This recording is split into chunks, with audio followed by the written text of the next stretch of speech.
नबी सल्लल्लाहु अलैहि वसल्लम ने फरमाया लिमा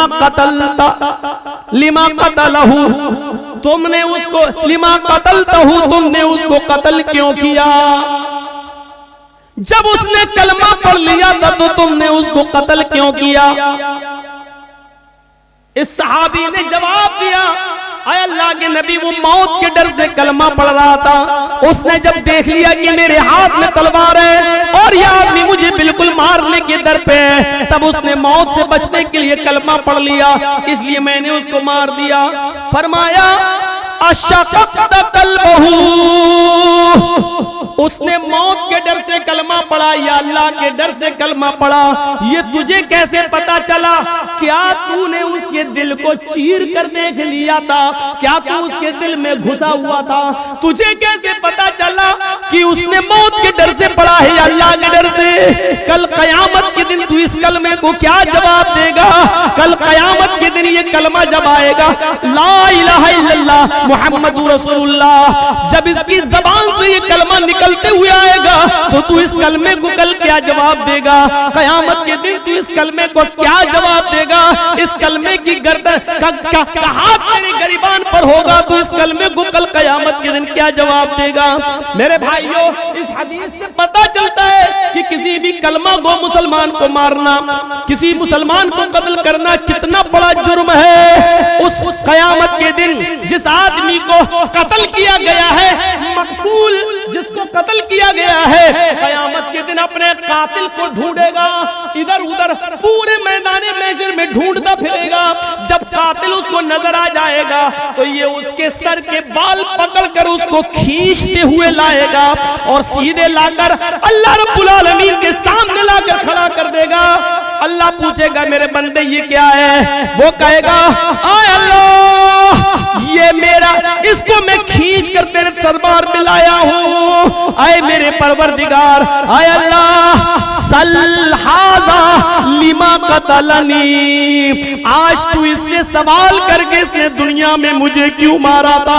आज इससे तू सवाल कर, इसने दुनिया में मुझे क्यों कत्ल किया था? आज इससे तू पूछ, इसने दुनिया में मुझे क्यों कत्ल किया था? मुझे कत्ल करने के बाद मेरी बीवी को बेवा किया था, मेरे बच्चों को यतीम किया था। इससे पूछ के मेरी बीवी का क्या कसूर था जो तूने उसको बेवा कर दिया? इससे पूछ के मेरे बच्चों का क्या कसूर था कि तूने उसको यतीम कर दिया? इससे पूछ कि मेरी बाप का, मेरी माँ का क्या कसूर था कि तूने उससे उसकी औलाद छीन ली? वो रोते रहे। पूछ इससे, आय अल्लाह, ये मेरे सवाल का जवाब नहीं देगा, आज तेरे सवाल का जवाब देगा। सल हाज़ा लिमा कतलनी, इससे पूछ कि इसने दुनिया में मुझे क्यों मारा था, इसने दुनिया में मुझे क्यों कत्ल किया था। इस हदीस के होते हुए कितना बड़ा दिल और कितना बड़ा कलेजा है कातिलों का, ये सोचकर कि एक दिन उनको भी मरना है, ये सोचकर उनके दिल क्यों नहीं कांप जाते? कैसे नहीं मरेगा तो आदमी ऐसे मरेगा, मरना है। हाँ, यही वो अमल है जिसने तुम्हें जन्नत के करीब कर दिया है, बावुजू रहना। और जब भी वुजू टूटता, और याद रखिएगा, वुजू उन्हीं चीजों से टूटता है जिन चीजों को अल्लाह के रसूल ने बयान कर दिया है। मा अखरजा मिनस सबीलैन, पेशाब और पायखाने के रास्ते से किसी भी चीज के निकलने से वुजू टूट जाता है। पेशाब करने से भी वुजू टूट जाता है, लेटरिन करने से भी वुजू टूट जाता है, हवा के खारिज हो जाने से वुजू टूट जाता है। इसी तरीके से गहरी नींद सो जाने से, सोकर उठने से वुजू टूट जाता है। इसी तरीके से कै आ जाए, उल्टी आ जाए, उससे वुजू टूट जाता है। इसी तरीके से आपकी नाक के नक्सीर फूट जाए तो उससे वुजू टूट जाता है। इसके अलावा और चीजों से वुजू नहीं टूटता, अगरचे वो गुनाही क्यों ना हो। मसलन कोई पूछता है कि मौलाना साहब, मैं वुजू बना के आया लेकिन नमाज खड़ी होने में थोड़ा टाइम है, अगर वुजू की हालत में बीड़ी पी लूं तो वुजू टूट जाएगा या नहीं टूटेगा? तो सुन लो, बीड़ी पीने से वुजू नहीं टूटता है, सिगरेट पीने से वुजू नहीं टूटता है, लेकिन बीड़ी और सिगरेट के पीने का गुनाह आपको पड़ेगा। और बात खुलकर कह दूं, शराब पीने से भी वुजू नहीं टूटेगा। हाँ, शराब पीने के बाद नशा इतना आया कि आपको होश ही नहीं है, तब आपका वुजू टूट जाएगा, क्योंकि अब आपको होश नहीं है। वुजू आपका तब टूटेगा, लेकिन शराब पीने से वुजू नहीं टूटेगा, लेकिन शराब पीने का गुनाह पड़ेगा। इससे भी ज्यादा खुल के कह दूं, माँ बहन की गालियां जो लोग दे देते हैं वुजू की हालत में, गाली देने से भी वुजू नहीं टूटेगा, क्योंकि शरीयत ने वुजू टूटने की जो शराइत बताई है उनमें गाली देना शामिल नहीं है। गाली देने से भी वुजू नहीं टूटेगा, लेकिन गाली देने का गुनाह पड़ेगा। हाँ, ऊंट का गोश्त खाने से वुजू टूट जाएगा। सारी कोई भी चीज खाइए, किसी भी चीज के खाने से वुजू नहीं टूटेगा, लेकिन ऊंट का गोश्त खाने से वुजू टूट जाएगा। यह हदीस है। क्यों टूटेगा मसलत नहीं मालूम है, लेकिन बाज़ उलमा ने लिखा है, शारहीन हदीस ने लिखा है, चूंकि ऊंट बहुत गर्म होता है और गर्म चीज खाने के बाद उसकी गर्मी को खत्म करने के लिए पानी की जरूरत पड़ती है, इसलिए वुजू बताया है। लेकिन ये मसलहत ऐसे ही लोगों ने बता दी है, इसकी कोई दलील नहीं है। जहां तक मेरा अपना इल्मी नाक़िस इल्म का तकाजा है, मैं कह सकता हूं कि वुजू के टूटने की शायद ये वजह हो सकती है कि ऊंटों के ऊपर जिन्नात का साया ज्यादा होता है। ऊंट के ऊपर अक्सर जिन्नात का साया ज्यादा होता है और जिन्नात आग से पैदा होते हैं, इसलिए आग को बुझाने के लिए पानी की जरूरत पड़ती है। इसलिए ऊंट को खाकर, उसका गोश्त खाकर कहीं ऊंट के ऊपर जो सवार जिन्नात उसका असर आपके ऊपर ना आ जाए, इसलिए उस जिन्नात के असर को खत्म करने के लिए वुजू की जरूरत है। वुजू बना लेंगे तो असर खत्म हो जाएगा, शायद इसलिए वुजू बताया हो। लेकिन वजह कुछ भी हो, सच ये है कि ऊंट का गोश्त खाने से वुजू टूट जाता है। हमें वुजू बनाना है ऊंट का गोश्त खाकर। मसलन हम बावुजू हैं, किसी ने ऊंट का गोश्त दे दिया, हमने खा लिया, अब हमारा वुजू नहीं रहा, अब हमें नमाज पढ़ना है तो वुजू बनाना पड़ेगा। मसलहत कुछ भी हो, हमें ये हुक्म मानना है, क्योंकि जनाब मोहम्मद रसूलुल्लाह सल्लल्लाहु अलैहि वसल्लम ने फरमाया है। तो ये मुर्गी खाइए, बकरी खाइए, गाय खाइए, भैंस खाइए, जितने हलाल जानवर खाइए, बावुजू हैं, आपका वुजू नहीं टूटेगा। लेकिन ऊंट का गोश्त खाएंगे उसके बाद वुजू आपका टूट जाएगा। और चीजों से वुजू नहीं टूटेगा। गाली आप दे रहे हैं, नहीं टूटेगा वुजू, लेकिन हाँ, गाली देने का गुनाह पड़ेगा। अब सवाल ये कि हमने किसी को गाली दी, तेरी माँ का, तेरी, अब गाली देने के बाद वुजू है, अब हम नमाज पढ़ने जाएं, हाँ जा सकते हैं। मौलाना साहब गाली दी तो अब क्या करोगे? गाली दी दोबारा वुजू बनाओगे? गाली देने से वुजू थोड़ी टूटा, वो तो गुनाह तेरा लिख गया है।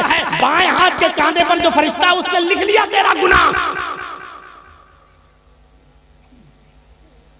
अब तुम जाओ अल्लाहु अकबर कहो, नमाज पढ़ो, अब उसमें दुआ तो आएगी, औज़ु बिल्लाहि मिनश शैतानिर रजीम बिस्मिल्लाहिर रहमानिर रहीम। भाई सुभानक अल्लाहुम्मा पढ़ोगे तो उसमें पढ़ोगे ना, वला इलाहा गैरुक औज़ु बिल्लाहि मिनश शैतानिर रजीम बिस्मिल्लाहिर रहमानिर रहीम अल्हम्दुलिल्लाहि रब्बिल आलमीन अर्रहमानिर रहीम अल्लाहुम्मा बाइद पढ़ोगे तब भी अल्लाहुम्मा बाइद बैनी व बैन खताया कमा बाअदत बैनल मशरिक़ि वल मग़रिब अल्लाहुम्मा नक़्क़िनी मिनल खताया कमा युनक़्क़ा थौबुल अबयज़ मिनद दंस। ये पूरी दुआ पढ़ोगे, उसके बाद पढ़ोगे औज़ु बिल्लाहि मिनश शैतानिर रजीम बिस्मिल्लाहिर रहमानिर रहीम। जहां आपने गाली दी, औज़ु बिल्लाहि मिनश शैतानिर रजीम पढ़ने के बाद आपने उस असर को खत्म कर दिया, लेकिन गाली देने का गुनाह आपको पड़ेगा। तो मेरे भाइयों, इस बात को याद रखिएगा, मसले हैं ये छोटे छोटे, इनको अपने ज़हन में रखिएगा। हर हराम चीज नापाक नहीं होती है, मसला याद रखिएगा। हर हराम चीज नापाक नहीं होती है। मसलन हम नमाज पढ़ने के लिए जा रहे हैं, अचानक कोई आदमी शराब पी रहा और शराब की बोतल से शराब गिरी और मेरे कपड़ों पे गिर गई। अब शराब हमारे कपड़ों पे लगी हुई है, क्या इस शराब से हमारा कपड़ा नापाक हो जाएगा? क्या हम धोएंगे उसके बाद जाएंगे नमाज पढ़ने के लिए? तो मसला याद रखिए मेरे भाइयों, शराब हराम तो है लेकिन नापाक नहीं है। और नापाक ना हो, सिर्फ हराम है, सिर्फ हराम है, यानी उसको आप पी नहीं सकते, उसका पीना हराम है। लेकिन कपड़े पे अगर आपकी गिर गई है और नमाज की जमात खड़ी है तो आप उसी कपड़े में नमाज पढ़ लीजिए, आपकी नमाज हो जाएगी।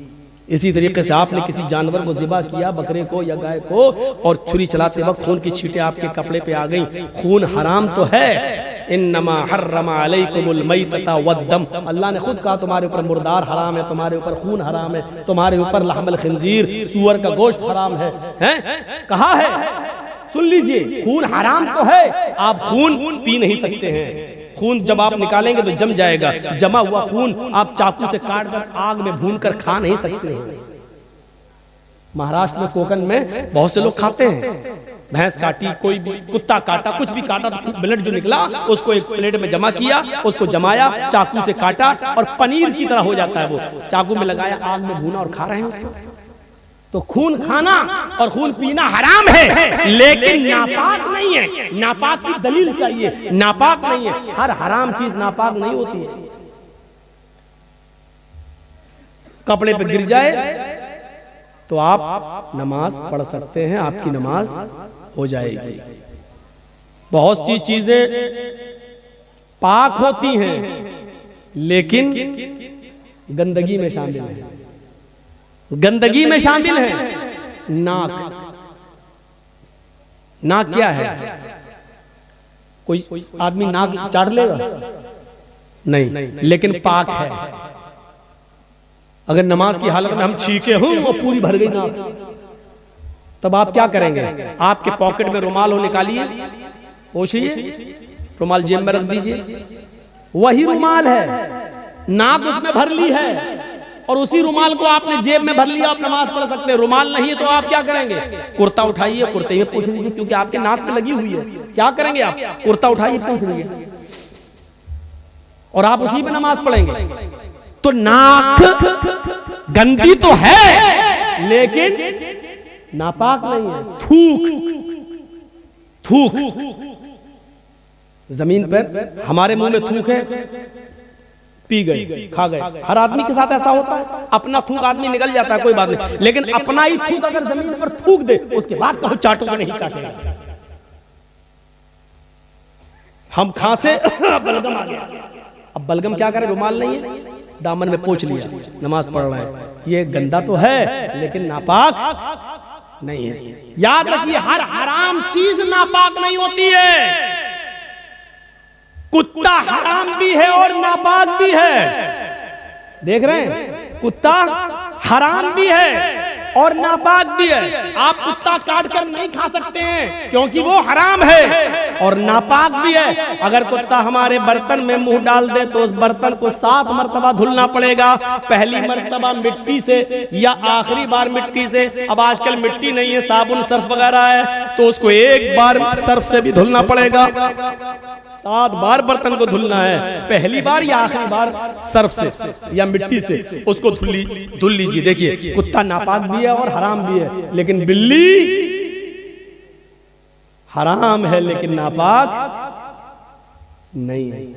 गोश्त दोनों का हराम है। देख रहे हैं आप, ना आप कुत्ता खा सकते हैं ना आप बिल्ली खा सकते हैं, लेकिन एक चीज हराम के साथ साथ नापाक भी है और दूसरी चीज हराम तो है लेकिन नापाक नहीं है।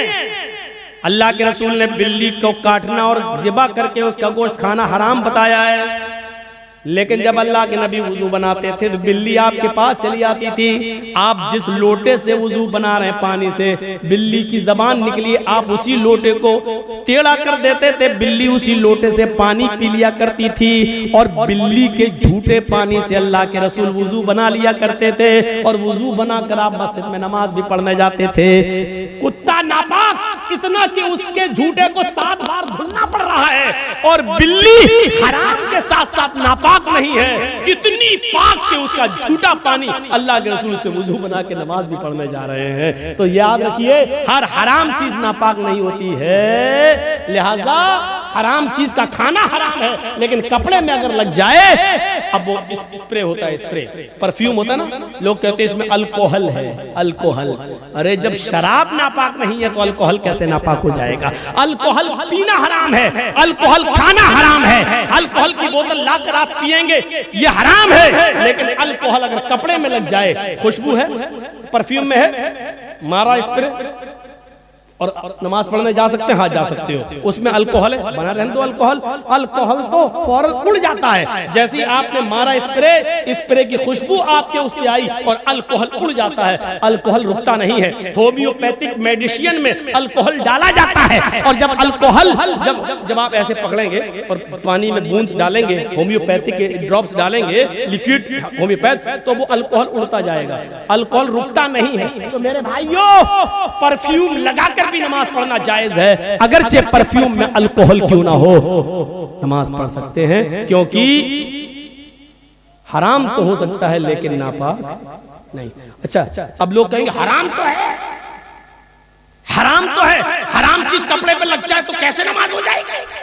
बिल्कुल ऐसे ही जैसे हजरत अबू हुरैरा बिल्ली को गोद में लेके नमाज पढ़ लेते थे। मैं पूछता हूं कि हराम है फिर गोद में क्यों ले रहे हैं? हराम है, अल्लाह के नबी क्यों उठा रहे हैं? अच्छा, गधा क्या है?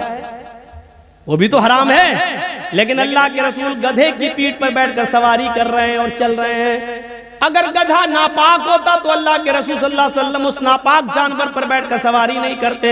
उसके जिस्म से निकलने वाले पसीने से अल्लाह के रसूल के कपड़े भी नापाक हो जाते, लेकिन अल्लाह के रसूल गधे की सवारी भी किया करते थे, सफर भी करते थे गधे पर बैठकर, और आकर आप उन्हीं कपड़ों में नमाज भी पढ़ते थे। अच्छा, सोना क्या है? सोना मर्द के लिए क्या है? सोना मर्द के लिए हराम है। आप सोने की अंगूठी नहीं पहन सकते हैं, आप सोने की चेन नहीं लगा सकते हैं, आप सोने की कोई चीज मर्द अपने जिस्म पर इस्तेमाल नहीं कर सकता है। लेकिन अगर वो अपनी बीवी के लिए सोने की चेन बनवा के जा रहा है, सोने की चूड़ी लेकर जा रहा है, लेकिन अजान का वक्त हो जाता है, मस्जिद में जा रहा है, वो सोना जो मर्द के लिए हराम है, लेकिन सोने की अंगूठी, सोने की चेन उसकी जेब में पड़ी हुई है, उसकी नमाज हो जाएगी।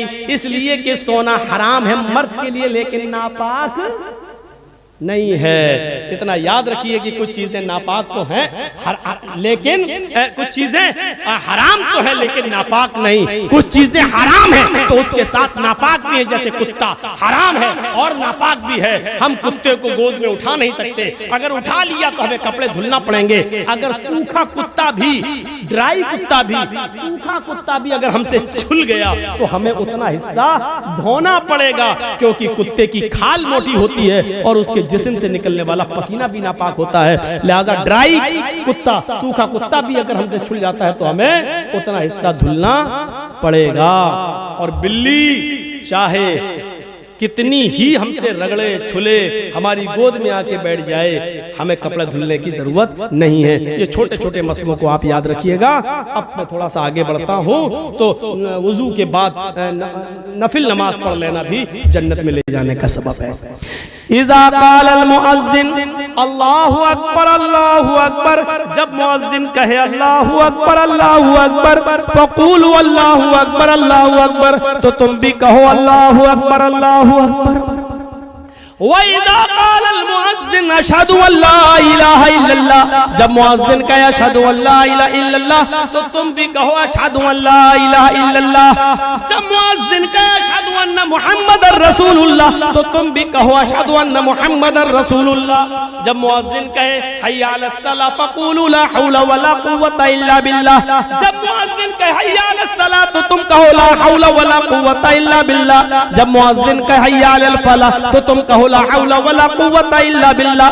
जब मुअज़्ज़िन कहे अल्लाहु अकबर, तो तुम भी कहो अल्लाहु अकबर। जब मुअज़्ज़िन कहे ला इलाहा इल्लल्लाह, तो तुम भी कहो ला इलाहा इल्लल्लाह। देखिए, मुअज़्ज़िन अजान दे रहा मस्जिद में, हम चाय पी रहे हैं होटलों पर। अल्लाह के नबी क्या फरमाते हैं? जन्नत में जाना चाहते हो तो ये अमल करो, मुअज़्ज़िन जो कहे वही तुम कहो। सिर्फ हय्या अलस सलाह और हय्या अलल फलाह पर ला हौला वला कुव्वता इल्ला बिल्लाह पढ़ो। और जब वो आजान दे चुके, जब उसकी आजान खत्म हो जाए, तो तुम ये दुआ पढ़ो, अल्लाहुम्मा रब्ब हाज़िहि दावति ताम्मा वस्सलातिल क़ाइमा आति मुहम्मदनिल वसीला वल फजीला वबअसु मक़ामम महमूदा अल्लज़ी वअदता। जिसने ये दुआ पढ़ ली मुअज़्ज़िन के आजान देने के बाद, जिसने ये दुआ पढ़ी, हुल्लत लहू शिफ़ात यौमल क़यामा, क़यामत के दिन अल्लाह रब्बुल आलमीन की जानिब से इस आदमी के लिए शिफात करना मेरे लिए हलाल हो जाएगा। ये जहन्नम के दरवाजे पर भी खड़ा होगा, मैं इसको जहन्नम के दरवाजे से खींच कर ले आऊंगा। अल्लाह मुझे इस बात की इजाजत देगा कि मैं इसकी शिफात करूं, सिफारिश करूं, और इसको जहन्नम के दरवाजे से भी खींच कर मैं जन्नत में ले जाऊंगा और दाखिल कर दूंगा। यानी इस आदमी के लिए सिफारिश करना मेरे लिए हलाल हो जाएगा। अब आप अंदाजा लगाइए, अजान के कलमात दोहराना है और ये दुआ पढ़ना है, और हमारे लिए अल्लाह के रसूल सिफारिश करने के लिए तैयार हैं। ये जन्नत में जाने का एक रास्ता है। एक सहाबी अल्लाह के नबी के पास आए। अब तो इतनी चीजें हो गई कि हम किसी को खड़ा करके पूछे कि कितनी है तो कोई नहीं बता पाएगा। अब तो हमें भी सोचना पड़ेगा हम कितनी बता चुके। एक सहाबी अल्लाह के नबी के पास आए, कहा दुल्लनी अला अमलिन इज़ा अमिलतुहु दखलतुल जन्नह। एक ऐसा अमल बता दीजिए कि जिसको मैं करूं और उसको और करते ही जन्नत में दाखिल हो जाऊं। अल्लाह के रसूल ऐसा अमल बताओ जिसको मैं करूं और जन्नत में दाखिल हो जाऊं। तो अल्लाह के नबी ने उसको क्या फरमाया? ताबुदुल्लाह, एक अल्लाह की इबादत कर, तुकीमस सलातल मफरूज़ा, फर्ज नमाज की, तुकीमस सलातल मक्तूबा, फर्ज नमाज की हिफाजत कर, उसको पढ़, वतूतिय ज़कातल मक्तूबा, और जो ज़कात तेरे ऊपर लिख दी गई है तू ज़कात की अदायगी कर, वतसूम रमज़ान, रमजान के पूरे महीने के रोजे रख, तहज्जुल बैत, और हज कर, खाने काबा की ज़ियारत कर, हज कर, तदखुलुल जन्नह, तू जन्नत के अंदर दाखिल हो जाएगा। लीजिए कितना आसान रास्ता बता दिया अल्लाह के नबी सल्लल्लाहु अलैहि वसल्लम ने। ये जन्नत में जाने वाला रास्ता है और जन्नत में जाने वाले रास्ते अल्लाह के नबी बतला रहे हैं। आइए, ये हमारी माँ बहनें आई हैं, इनको भी जन्नत में जाने का एक रास्ता बता दूं। बैठ जाओ भाई, मत उठो सामने से। एक भी रास्ता निकल गया तो क्या करोगे?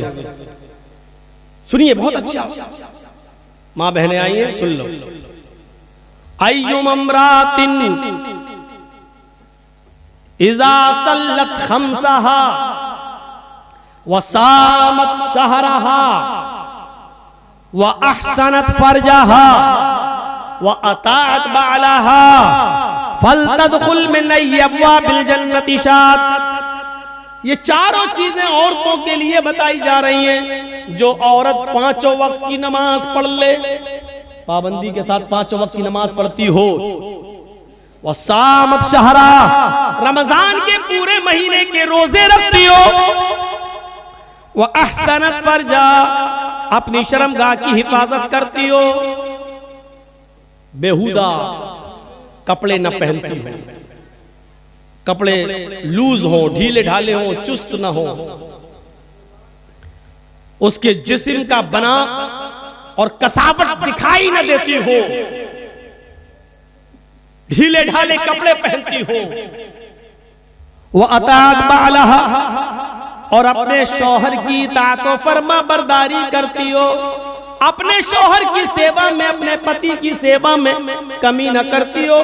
फलतदखुल मिन अब्वाबिल जन्नति शात, जन्नत की जिस दरवाजे से ये दाखिल होना चाहे हो जाए, इसको जन्नत का कोई फरिश्ता किसी भी दरवाजे पर खड़ा हो उसको जन्नत में जाने से नहीं रोक सकता। इस औरत के लिए जन्नत के सारे दरवाजे खुले हुए हैं, जिस दरवाजे से दाखिल होना चाहे चली जाए, इसके लिए जन्नत के सारे दरवाजे खुले हुए हैं। अय्युम अमरातिन मातत व ज़ौजुहा राज़िन, अगर किसी औरत का इंतकाल हो जाए, अगर कोई औरत मर जाए लेकिन मरते वक्त वह ज़ौजुहा राज़िन, उसका शौहर उससे राजी हो, उसका पति उससे राजी हो, जो औरत इस हाल में मरी हो कि मरते वक्त उसका पति उससे खुश था, मरते वक्त उसका पति उससे राजी था, दखलतिल जन्नह, तो अल्लाह ताला इस औरत को जन्नत के अंदर दाखिल करेगा। इससे पता चलता है कि जिस औरत की मृत्यु हो गई, जिस औरत की मौत हुई और उसका पति उससे राजी नहीं था, तो वो चाहे कितनी नमाजी रही हो, चाहे कितनी रोजेदार रही हो, चाहे कितनी तहज्जुदें पढ़ती रही हो, लेकिन मरते वक्त अगर उसका पति उससे राजी नहीं था, तो ये औरत इतनी नमाजें पढ़ने के बाद, रोजे रखने के बाद और तहज्जुद पढ़ने के बाद भी जन्नत में नहीं जा सकेगी।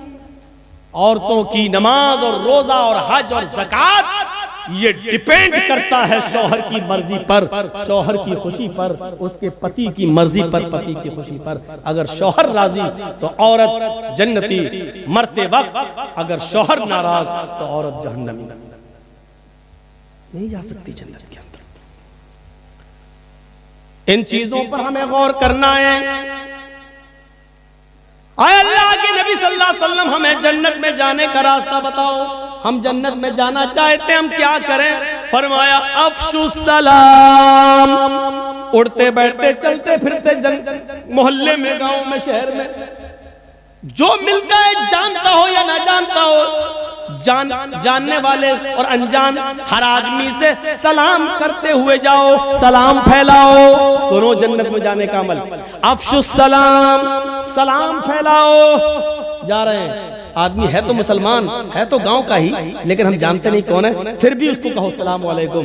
जानते हो उसको भी और ना जानते हो उसको भी, चाहे उससे तुम्हारा तारुफ हो या ना हो, लेकिन अगर तुम्हें इल्म है कि ये मुसलमान है तो उससे सलाम किया जाएगा। किसी काफिर को अस्सलाम वालेकुम नहीं कह सकते हो, किसी गैर मुस्लिम को अस्सलाम वालेकुम नहीं कह सकते हो। आधा वर्ष, हाँ ठीक है, हाँ ठीक ठीक ठीक, बहुत अच्छा, ठीक कैसे, ठीक है, हाँ भैया कैसे हो, ठीक है, आदाब आदाब आदाब, ये सब सही है, चलेगा, लेकिन अस्सलाम वालेकुम नहीं, क्योंकि काफिर दुआ का मुस्तहिक नहीं। तुम पर अल्लाह की सलामती हो, ये दुआ किसी काफिर को नहीं दी जा सकती। अब सलाम तो आम करो, चाहे जानते हो या ना जानते हो, लेकिन होना चाहिए वो मोमिन मुसलमान। अस्सलाम वालेकुम। जर्जी साहब बहुत पहुंचे हुए मौलाना है, इंडिया नहीं वर्ल्ड में उनका नाम है, हम क्यों सलाम करें? ये आने वाला आदमी हम ही से सलाम करेगा। इस चीज को छोड़ो। अल्लाह तबारक व तआला, अल्लाह के नबी ने तकब्बुर को मिटा दिया। जानने अनजाने वाले सबको तुम सलाम करो। हाँ, इतना जरूर है, छोटा बड़े को सलाम करे।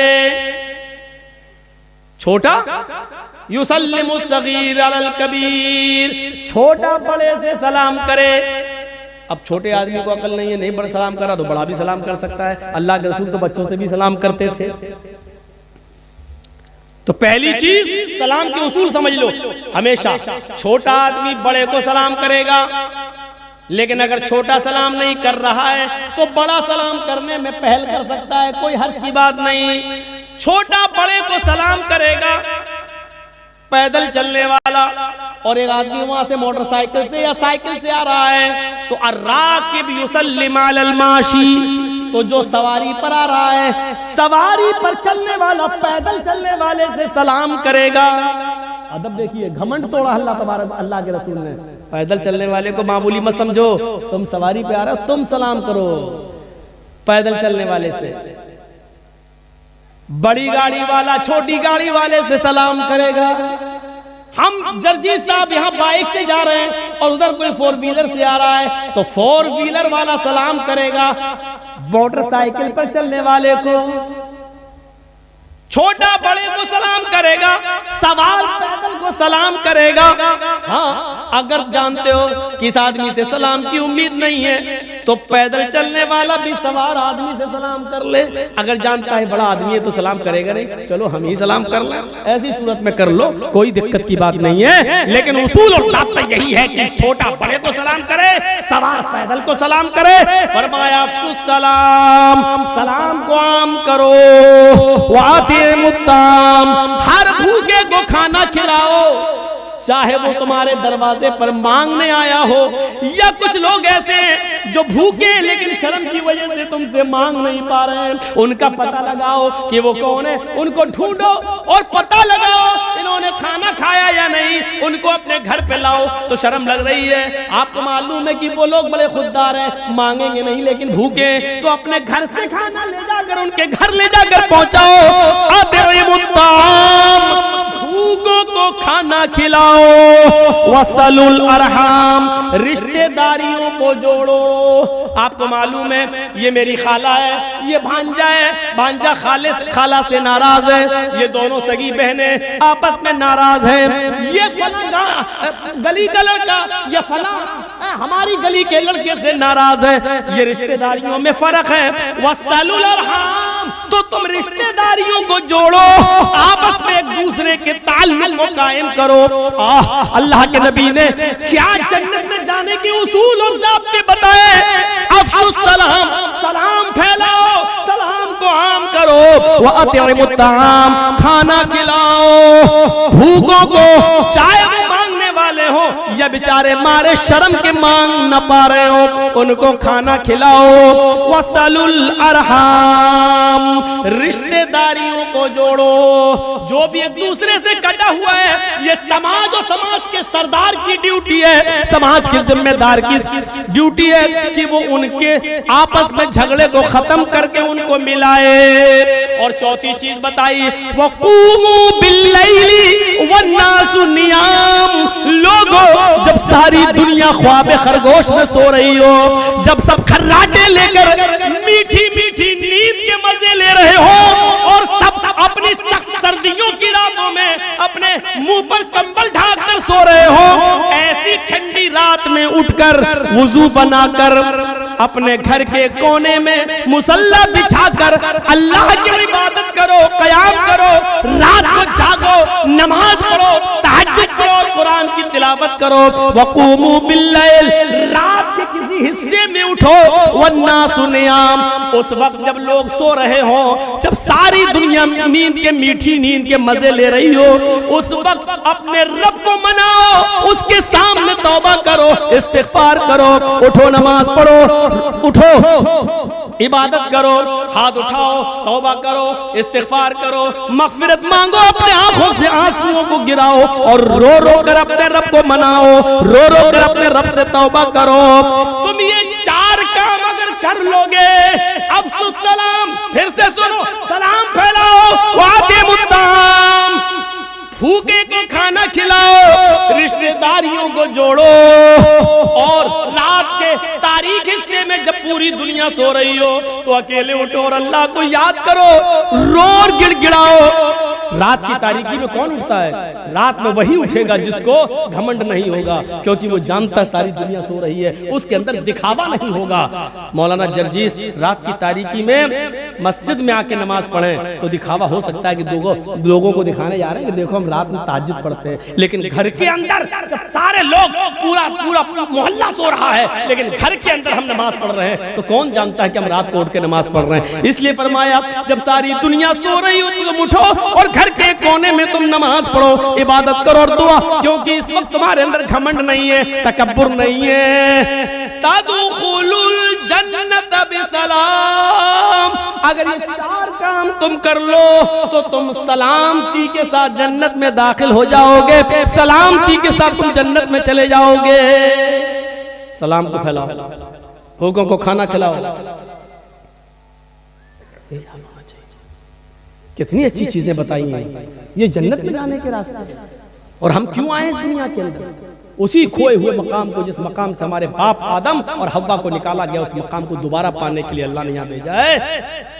अब गलती यहाँ मत करना, तुम्हारे बाप आदम जन्नत में शैतान की बात मान चुके हैं, इधर भी शैतान तुम्हारा पीछा करेगा। अब इधर तुम उसकी बातों को रिजेक्ट करके, उसकी बातों को अपने पैरों से रौंद कर कुरान और हदीस की बात पर अमल करके उस खोए हुए मकाम को दोबारा पा लो, इसलिए हमें भेजा गया।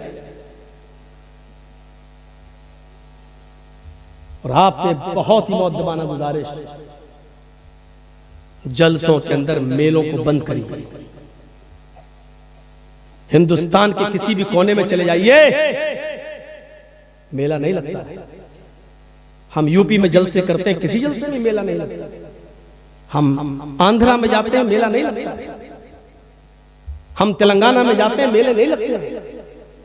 कश्मीर जाते हैं, मेले नहीं लगते हैं। पंजाब जाते हैं, हरियाणा जाते हैं, राजस्थान जाते हैं, मेला नहीं लगता है। सिर्फ बिहार के चंद इलाकों में और बंगाल में तो पूरे बंगाल में तो कहीं दिखते ही नहीं कि मेला ना लगता। सिर्फ आप ही नहीं, और मेलों में जितना नंगा नाच होता है वो मेरे भाइयों बयान करने के लायक है। जिस तरीके से जवान लड़कियों की भीड़ होती है, ये बयान करने के लायक नहीं है। किस मुंह से तुम हिजाब के खिलाफ आंदोलन करोगे? किस मुंह से करोगे? तुम अपने जलसों में, जब मेले में आने वाली और इन ड्रामेबाज जवान लड़कियों को उनकी पोशाक और उनकी लिपस्टिक और क्रीम और पाउडर से नहीं रोक सकते हो, और मेले में उनके ऊपर बैन नहीं लगा सकते हो, तो हिजाब क्या कायम करवा पाओगे? हिजाब तो उतरवाया जा रहा है। उसके जवाब में होना तो यह चाहिए था कि अच्छा, हमारी मुस्लिम बेटियों से हिजाब उतरवाएगा। इस जिद में पूरे हिंदुस्तान की सारी औरतों को हिजाब पहनना शुरू कर देना चाहिए था कि हिजाब सिर्फ उस लड़की का मसला नहीं, हमारे इस्लाम से जुड़ा हुआ एक अहम मसला है। होना तो यह चाहिए था। सिर्फ जलूस निकाल लेने से हक अदा नहीं हो जाएगा, टीवी पर डिबेट हो जाने से हक अदा नहीं हो जाएगा। बहुत ही मौजरत के साथ कहना पड़ता है। देखिए अभी कुछ देर पहले क्या हाल था इसी रोड का। लड़कों से ज्यादा लड़कियां दिखाई दे रही थी, और 5-6 साल की बच्चियां नहीं, 15, 16, 18, 20 साल की लड़कियां, और वो कपड़े, अल्लाह की कसम, फिर सुन लो, अल्लाह की कसम, जो कपड़े पहने हुए थी, किसी भी कीमत पर उन कपड़ों को तहजीब के कपड़े नहीं कहा जा सकता है। किसी भी कीमत पर उन कपड़ों को शर्म हया के कपड़े नहीं कहा जा सकता है। बेशर्मी और बेहयाई के कपड़े पहने हुए। अब बताना पड़ेगा कि बेशर्मी और बेहयाई का कपड़ा कौन सा होता है। बंद करिए मेलों को, और अगर आप मेला बंद नहीं कर सकते हैं और मेला भी करें और जलसा भी, तो ये सोच के उठिएगा कि आपको इस जलसे का कोई सवाब नहीं मिलेगा। क्योंकि हदीस के अल्फाज हैं, जो बुराई तुम अपनी हाथ से रोक सकते हो तो पहले उसको रोको। मेला तुम रोकने की ताकत रखते हो, जब करवाने, जलसा करवाने की ताकत रखते हो तो मेला रोकने की भी ताकत रखते हो। ये हाथ से करने की ताकत है, और जब हाथ से रोकने की ताकत ना हो तो जबान से मना करो भाई, ऐसा मत करो। और जब जबान से भी ताकत ना हो तो दिल से बुरा जा, खुद ना जाओ, हटो, चलो हाथ से रोको। हजरत उमर फारूक के जमाने में एक आदमी टखने से नीचे लुंगी पहनता हुआ, पैजामा पहनते हुए जा रहा था, लुंगी से नीचे, ये टखने से नीचे जा रहा है। हजरत उमर फारूक की नजर उसके ऊपर पड़ गई, वो आगे आगे जा रहा, पूछते अहाय जनता। उसने पीछे मुड़ के देखा, हजरत उमर किससे कह रहे हैं? अहाइस अंता का मतलब जानते हैं? हजरत उमर ने कहा उसे, तुझे पीरियड आ रहा है क्या?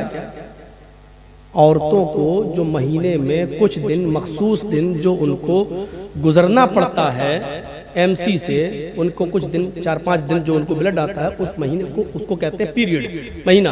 तो हजरत उमर ने उससे कहा, अहाइस अंता, क्या तुझे पीरियड आ रहा है, महीना आ रहा है?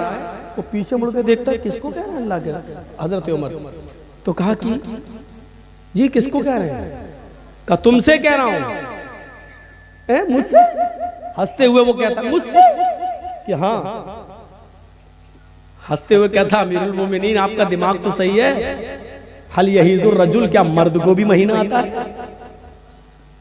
देखिए सवाल क्या किया उसने, हल यहीजुर रजुल, क्या मर्द को भी पीरियड आता है? तो हजरत उमर ने कहा, क्या मर्द भी टखने से नीचे पैजामा पहनता है? यानी टखने से नीचे कपड़ा पहनने का हुक्म तो अल्लाह के रसूल ने औरतों को दिया है। नीचे इतना नीचा कपड़ा हो, इतनी नीची शलवार हो, इतनी नीची साड़ी हो कि जमीन की मिट्टी को छूते हुए जाए, जमीन की मिट्टी से चिपक कर जाए, जमीन पर लटकती हुई जाए, उसकी चप्पल भी नजर नहीं आनी चाहिए। यह है औरत का पर्दा।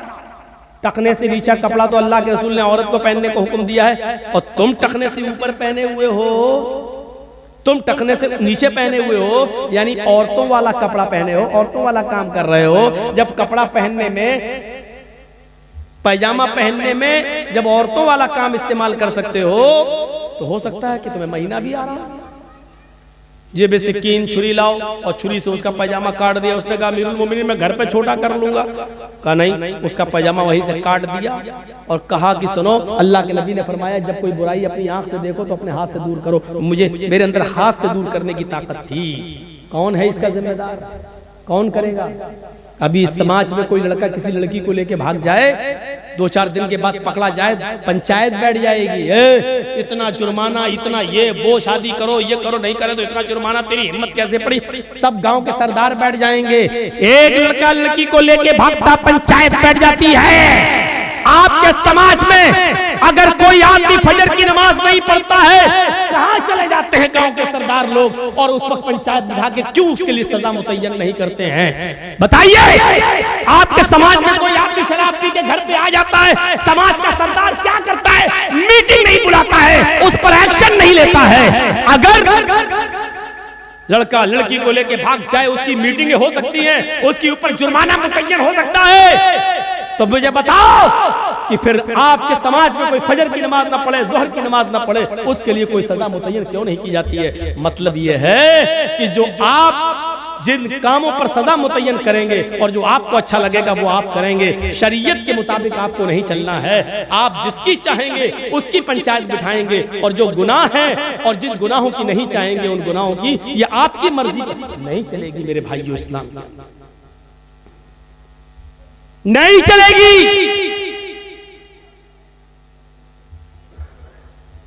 अंदाजा लगाइए और गौर कीजिए। अल्लाह के नबी सल्लल्लाहु अलैहि वसल्लम फरमाते हैं, मैं यज़मल्ली बैना लहयैहि व रिजलैहि अज़मन लहुल जन्नह। जो मुझे इन 2 चीजों की जमानत दे दे, जो मुझे इन 2 चीजों की गारंटी दे दे, मैं उसको जन्नत की गारंटी देता हूं। कौन सी है वो 2 चीजें? बैना लहयैहि,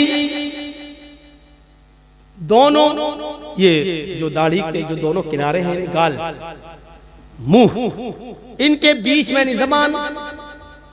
जो मुझे दोनों जबड़ों के बीच की चीज यानी ज़बान की जमानत दे दे, मैं इससे कभी गलत नहीं बोलूंगा, झूठ नहीं बोलूंगा, चोरी नहीं, झूठ नहीं बोलूंगा, गीबत नहीं करूंगा, किसी की बुराई नहीं करूंगा, जब भी बोलूंगा सच बोलूंगा, इसको कभी बुरे चीजों में इस्तेमाल नहीं करूंगा। वो बैना रिजलैहि, और अपने दोनों पैरों के बीच, दोनों टांगों के बीच यानी शर्मगाह की हिफाजत दे दे, हम इसको कभी गलत काम में इस्तेमाल नहीं करेंगे। जो इन 2 चीजों की जमानत मुझे दे दे, अज़मन लहुल जन्नह, मोहम्मद रसूलुल्लाह फरमाते हैं, मैं उसको जमानत देता हूँ जन्नत की, मैं उसको जमानत देता हूँ कि ये जन्नत के अंदर जाएगा, ये जन्नत के अंदर दाखिल होगा, ये जन्नत के अंदर जाएगा, मैं उसको जन्नत में जाने की जमानत देता हूँ, ये जन्नत के अंदर जाएगा। ये जबान से जो गीबत चुगली होती है, ये बहुत बुरी चीज होती है। अल्लाह के नबी मस्जिद में नमाज पढ़ा रहे हैं, सलाम फेरा, अस्सलामु अलैकुम व रहमतुल्लाह, अस्सलामु अलैकुम व रहमतुल्लाह। नमाज पढ़ाने के बाद जब आपने चेहरा मुक्तदियों की तरफ किया तो क्या देखा कि एक सहाबी उठ के जा रहे हैं, नाम है उनका अबू सईद खुदरी, सलाम, उन्होंने भी नमाज पढ़ ली, वो जा रहे हैं। जब वो दरवाजे पर पहुंच गए मस्जिद के, तो अल्लाह के नबी ने फरमाया, जिसने जन्नती आदमी ना देखा हो वो देख ले, ये जन्नती आदमी जा रहा है। दुनिया में जन्नती, जिसको जन्नती देखना हो देख ले, ये जन्नती जा रहे हैं। सहाबा ने पीछे मुड़ के देखा, वो अबू सईद खुदरी हैं। दूसरे दिन आपने फिर नमाज पढ़ाई, जब सलाम फेरा, अबू सईद खुदरी फिर उठ के जाने लगे, तो अल्लाह के नबी ने कहा, जिसने जन्नती न देखा हो वो देख ले, जन्नती जा रहा है। साहबा ने फिर पीछे मुड़ के देखा तो वही अबू सईद खुदरी है। तीसरे दिन आपने फिर फरमाया, जिसने जन्नती न देखा वो देख ले, ये जन्नती सहाबी है, ये जन्नती आदमी जा रहा है। अल्लाह के नबी सल्लल्लाहु अलैहि वसल्लम ने जब जिसको जन्नती कहा तो साहबा ने फिर पीछे मुड़ के देखा, कौन है? वही अबू सईद खुदरी। तो हजरत अब्दुल्ला इब्ने उमर को तजस्सुस हुआ, ये क्या करते हैं जिनको बार बार जन्नती कह रहे हैं अल्लाह के नबी। जितना अमल हम करते हैं उतना अमल ये भी करते हैं, लेकिन इनको तीनों दिन जन्नती क्यों कहा? तो हो सकता है कि मस्जिद में बाहर कोई काम ना करते हो सकता है घर में कोई काम कर रहे हो। तो ये उनके घर पहुंच गए। अबू सईद खुदरी ने कहा, आइए, कैसे आना हुआ?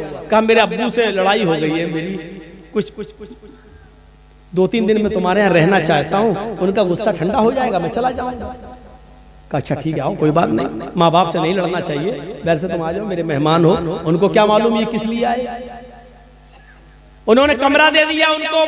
अब वो अब्दुल्ला इब्ने उमर उनके वो देख रहे हैं कि घर में ये कौन सा अमल करते हैं। लेकिन 3 दिन रुकने के बाद, 3 रात रुकने के बाद अब्दुल्ला इब्ने उमर कहते हैं कि मेरे सामने तो कोई ऐसा अमल आया नहीं कि जो हमसे ज्यादा हो। घर में भी ये उतना ही करते जितना हम अपने घर में करते हैं, यानी जितनी नमाज ये अपने घर में पढ़ते उतना हम भी अपने घर में पढ़ते हैं। तो तीसरे दिन जब ये वहां से जाने लगे तो कहने लगे, अबू सईद खुदरी, मेरे बाप हमसे नाराज नहीं है, मेरी माँ भी मुझसे नाराज नहीं है, बल्कि मैं तो एक चीज का पता लगाने के लिए आया था। कहा क्या पता लगाने के लिए आए थे? कहा ये देखना चाह रहा था कि 3 दिन आपने नमाज पढ़ी और तीनों दिन जब आप मस्जिद के दरवाजे पे आए तो अल्लाह के नबी ने फरमाया जिसने जन्नती न देखा वो देख ले। तो तीनों दिन आप ही रहे। मैंने सोचा कि पता नहीं हो सकता घर में कुछ कोई अमल करते हो, लेकिन मैंने देखा कि आपके अमल हमारे अमल से ज्यादा नहीं है। जितना हम घर में करते हैं उतना आप करते हैं, जितना हम बाहर करते हैं उतना आप भी करते हैं।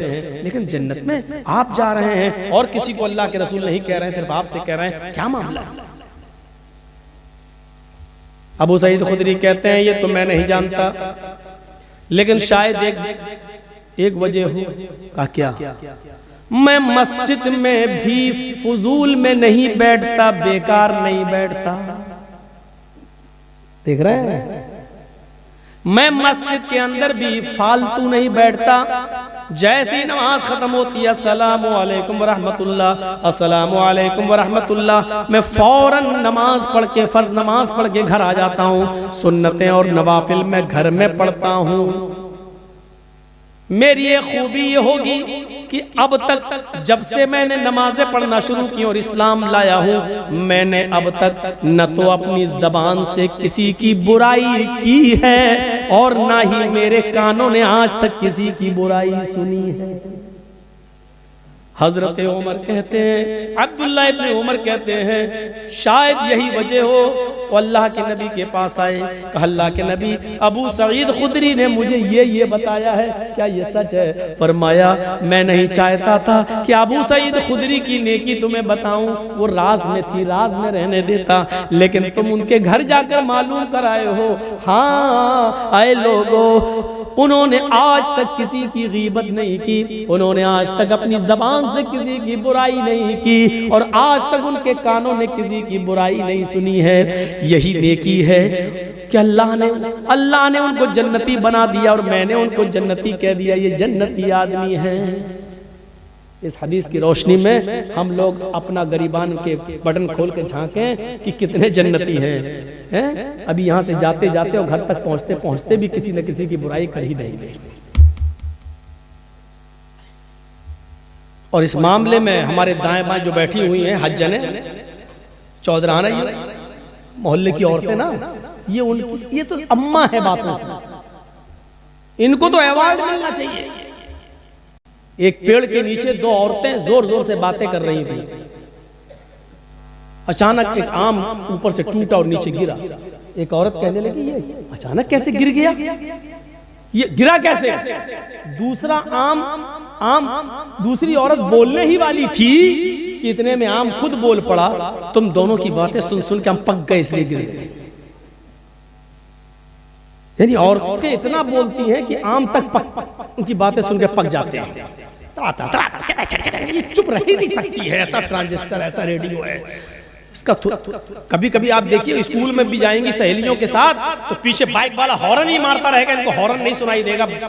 बातों क्या जन्नत इसीलिए फरमाया अल्लाह के नबी ने, इत्तलातु फिल जन्नती फराइतु अक्सर अहलिहा अल फुकराउ। बुखारी शरीफ की हदीस, वत्तलातु फिन्नार फराइतु अक्सर अहलिहा निसाउ। अल्लाह के नबी फरमाते हैं कि मैं जब जन्नत में गया तो मैंने जन्नत में झांक कर देखा। जब मुझे मेराज हुई मैंने जन्नत में झांक कर देखा, फराइतु अक्सर अहलिहल फुकरा, तो मैंने जन्नत के अंदर सबसे ज्यादा तादाद गरीबों की देखी, मिस्कीनों की देखी, फकीरों की देखी, यानी अमीरों को मैंने जन्नत में कम देखा। ये आज के दौलतमंद और अमीर लोगों के लिए बहुत बड़ी नसीहत है ये हदीस। अल्लाह के रसूल कह रहे हैं और इस हदीस को कोई ठुकरा नहीं सकता, बुखारी की है। फराई तो अक्सरा अहले हाल फुकरा, जब मैंने जन्नत में झांक कर देखा तो मैंने सबसे ज्यादा जब मैंने जन्नत में झांक कर देखा तो जन्नत के अंदर सबसे ज्यादा तादाद मैंने फकीरों की देखी, गरीबों की देखी, मोहताजों की देखी, बेबस और कमजोर लोगों की देखी।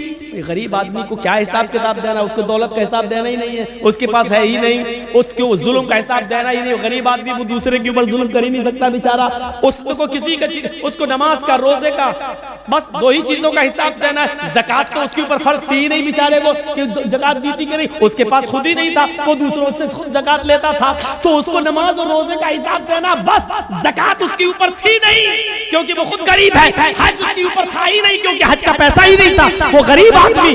इसलिए फरमाया कि गरीब आदमियों को जन्नत में इसलिए देखा क्योंकि